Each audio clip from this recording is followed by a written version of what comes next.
Hello and welcome to Lois and Morgana Davidson Art. It's Lois here and welcome to my studio. Today I'm going to be sharing with you this beginner-friendly demo using a classic sort of zigzag composition to lead the viewer into the painting. Our focal point is the bright yellow canola field in the middle distance, and as I paint I'll be trying to create depth and distance but trying to lead the viewer along the path and up through to that field and then the sky. Here's the reference photograph that I used, a royalty-free photograph from Pixabay that I've used as a guide just to help me place all the elements that I want to include in this painting, but I'm not trying to make a slavish copy. First thing I'm going to do is create a very simple sketch using an HB pencil and marking in the main elements, the hills, the fields, the trees and of course the path. I'll try to put a link to the Pixabay reference photograph in the description below, but please do let me know because I often forget when I'm posting these.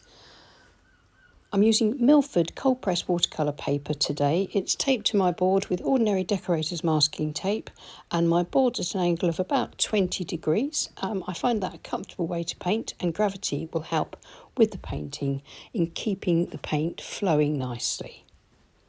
Once all my elements are in place, I'm ready to sketch, but first a quick plug for my book, Landscapes in Watercolour, Techniques and Tutorials for the Complete Beginner.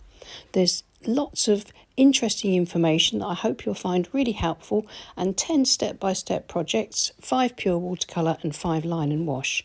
If you're interested, then please follow the links below. Now back to the demo. I'm going to use the wet in wet method to paint most of the painting in one go. I'm using my large wash brush, which is a Princeton Aqua Elite flat modeler brush, to wet the paper all over. So using the wet in wet technique will give me lovely softly diffused edges, and I'm going to then go in with some wet on dry detail at the end of the painting. The sky couldn't be simpler. It's just simply a mid-value cobalt blue. I've mixed up plenty, filled my brush, and I'm stroking the brush across the sky, allowing the paint to run out, and using that paler paint where it's run out on the brush to create my lighter, wispier clouds as I come down and approach the horizon. And I'm bringing the sky over my trees and over my horizon because the paint will go over those. This is some sap green mixed with a little bit of the same cobalt blue, and putting in that distant field.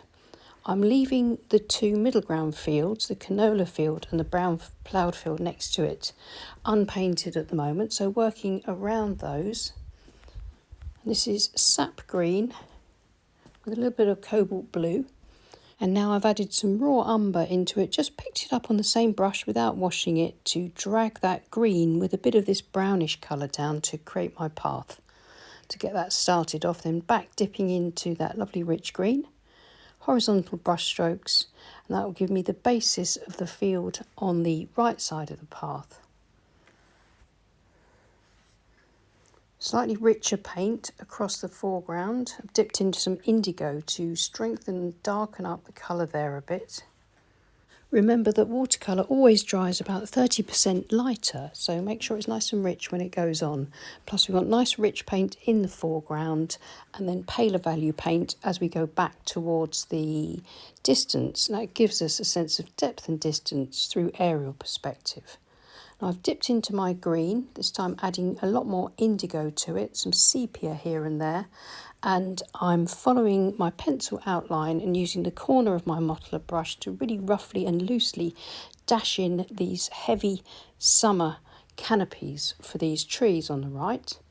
And then I'll go over and add in the trees on the left. So the corner of the brush gives me those lovely sort of leafy canopy marks, and then if I use the tip of the brush it gives me like the tops of pine trees, the impression of that. I can dip into any other colours that I want. This time this is lemon yellow. This is brightening up parts of the trees where the light is hitting the leaves around the edges of the canopy, and I can dip into my indigo and maybe my sepia if I like, just to get some much darker shadows in those canopies too. I'm using a clean damp flat brush to clean up that hill line, softening that back, and then onto my trusty palette knife, and I'm going to scrape through the damp paint, following my pencil lines for my path, and just strengthening up the impression of that path, giving myself some soft edges, some hard edges, as well as the soft edges that I painted. And I can darken up the foreground, adding more indigo to my green mix, keeping that fairly horizontal at the moment, just to create that nice sort of lay of the land. Same on the other side. I can put some texture into the foreground fields a little bit later. At the moment, I'm just laying the foundations for my path and fields.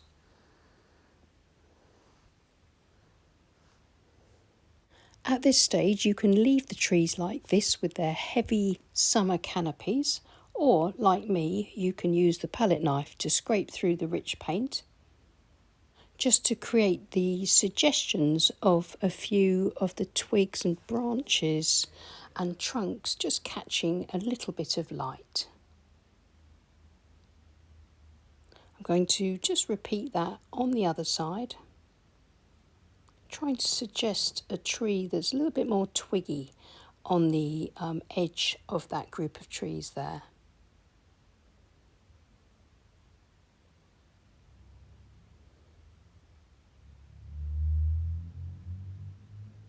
It's a little bit like drawing with the tip of the knife through the damp paint. I'm now going to use my fan brush and the various mixes of paint that I've already mixed on my palette and just drag up some vertical marks to begin to build up the suggestion of those tall grasses in the foreground.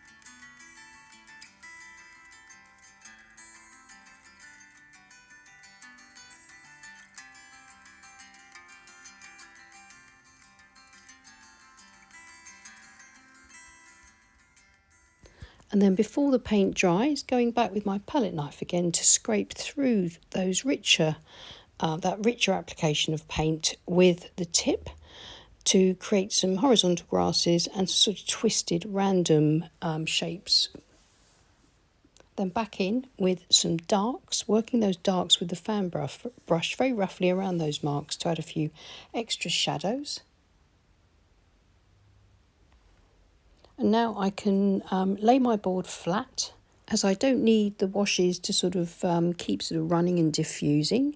I want to keep them where they are, and I'm now going to just get some fine ground table salt and sprinkle a little bit of that into the damp paint in the foreground.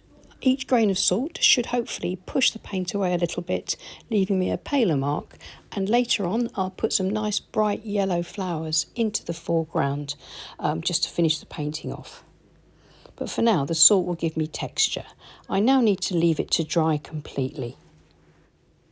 And here's the dry painting so far. I've stood it back up to my preferred angle of 20 degrees, and I'm going to use the wet on dry method, which is like wet paint onto the dry painting, to enhance and bring out some detail on the trees here and there. I'll use my rigger brush and my nice dark green to break up the edges a little bit in places and to add some stronger, darker branches and twigs here and there.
I'm now taking my size 2 quill brush and I'm carefully painting in this ploughed field using a nice fresh light to mid value burnt sienna, following my pencil lines